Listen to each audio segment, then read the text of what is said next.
So I think that a major moment in recent years, obviously very prevalent, your story, was the Cathy Newman, Jordan Peterson conversation. You made a superb documentary in the aftermath of that conversation, A Glitch in the Matrix. I'll check a link below if anyone hasn't seen it. I know Peterson put that up on his channel. That has been viewed millions of times by now. And for me, looking back, I see that as kind of a pivotal moment culturally. Now, I know, obviously, as I said at the start, that you were involved at Channel 4. Now you were kind of in this new age media, alternative media. How do you look back on that Newman-Peterson interview and analyze what it meant culturally? I mean, I would stick by what I put into that documentary, which was to break it down on so many different levels, because it was a seminal moment for so many different reasons, one of which was a clash between the alternative and the mainstream media, like the short attention span of the, and like you, I noticed before you said legacy media. I prefer saying legacy media rather than mainstream media. I think when people talk about mainstream media, it often becomes a kind of very low resolution conspiracy theory. It doesn't really make much sense to kind of, like, mainstream media, what are you including? Everything from Fox to NPR or to the New York Times. Like, it obscures more than it reveals. But legacy media, I think, works quite well to differentiate it from alternative media. So that was one of the, it was sort of someone who'd come from podcasts and from long form, like Jordan Peterson, trying to be caught out in a sort of, Cathy Newman was, even though that was half an hour long, she was thinking about a 4-minute cut down for the news program. So she wasn't thinking people are going to watch this whole thing and think about whether I'm interacting with him like a human being or not, which he wasn't. It was more about, can I catch him out? And then that's the kind of gotcha that we'll put on the show. Then you had the kind of clash between the gender clash, which is a sort of very simplistic understanding of gender politics that Cathy Newman was coming from, versus a much more nuanced perspective that Jordan Peterson was coming from. And then you had all of these other layers within it as well, of the kind of archetypal layer of what's going on in terms of this sort of low resolution grand narrative, which is what I've called it, that was challenged by Trump and challenged by Brexit, this sort of very low resolution, pseudo liberal way of looking at the world that created this incredible reaction. And I think Jordan Peterson was part of that, but a more sophisticated version of that reaction to the status quo, which I tried to pull apart in the documentary and say, okay, what is going on? What is being left out of the mainstream legacy view of the world that is fueling the reaction against it?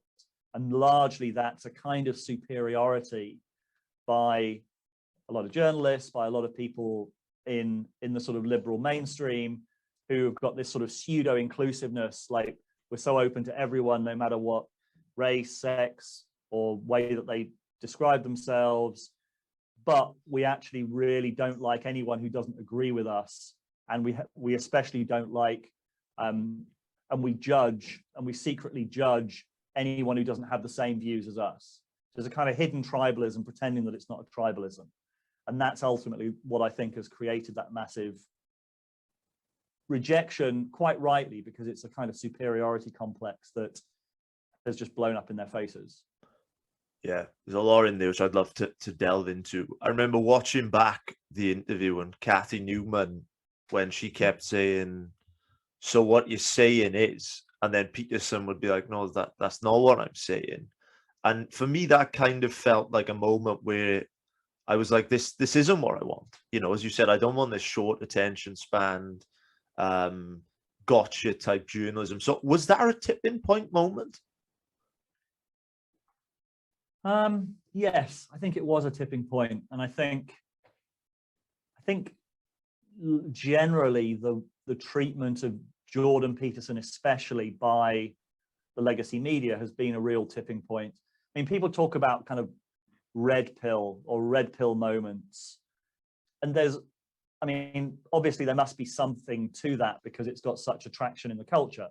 I think a lot of, and I think that process has definitely happened with a lot of people who have seen how Jordan Peterson is described by a lot of the kind of legacy media papers and news organizations, and then actually read his work or watched some of his lectures and thought, this is not the same person. I don't understand how they're saying this about this person. Which isn't to say there are no valid criticisms of Jordan Peterson, but a lot of the criticisms that are being put forward in the legacy media are almost like they're looking at someone through kind of funhouse mirrors almost. They're not reflecting who he is. And that's certainly, it's made a lot of people realize that journalism itself is not, journalism pretended to be neutral, and it's clearly obviously not neutral. Sure. But also I think it's laid bare a lot of the biases and a lot of the generally quite shoddy work of a lot of the journalists in the legacy media. I remember watching the interview, and it was kind of like a game of chess. Like Cathy Newman would think that she had Peterson in a checkmate. She would say, oh, there's a gender pay gap issue at the BBC. And then Peterson would say, well, you can't generalize a gender pay gap issue at the BBC to an entire population. There are reasons for it. And I remember it, and I just remember thinking it was just a complete takedown. It was like, as you said, there were so many different layers to that conversation. I'm just thinking, because I know that you were at Channel 4. What was the kind of reaction like there at the time to that whole incident?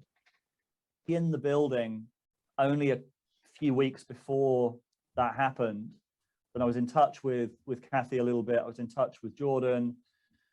But then I put out the Glitch in the Matrix documentary about that interview, and I knew it would make it would make things very difficult to go back into Channel 4 news again, because I did criticize Channel 4 in it a little bit. I said that it was an ongoing car crash for Channel 4's reputation, a couple of other things, and at that moment that ended my career with Channel 4 News, and also meant at some point a bit later on, we had someone come to one of our events from ITN who made Channel 4 News, and he said, oh, I told people I was coming to this, and they said, oh yeah, that's the guy who's been banned from ITN. So I kind of knew it would make things difficult. I didn't necessarily know that it meant that I would be banned. But so the answer is I don't really know. I mean, I know that they didn't expect, I know that they regretted putting up the whole interview, the whole 30 minutes, because they didn't quite realize at the time what it would look like. Cathy didn't, I don't think, thought it had gone particularly badly. But I know that I think they would have taken it down if they could have done afterwards, but they obviously couldn't.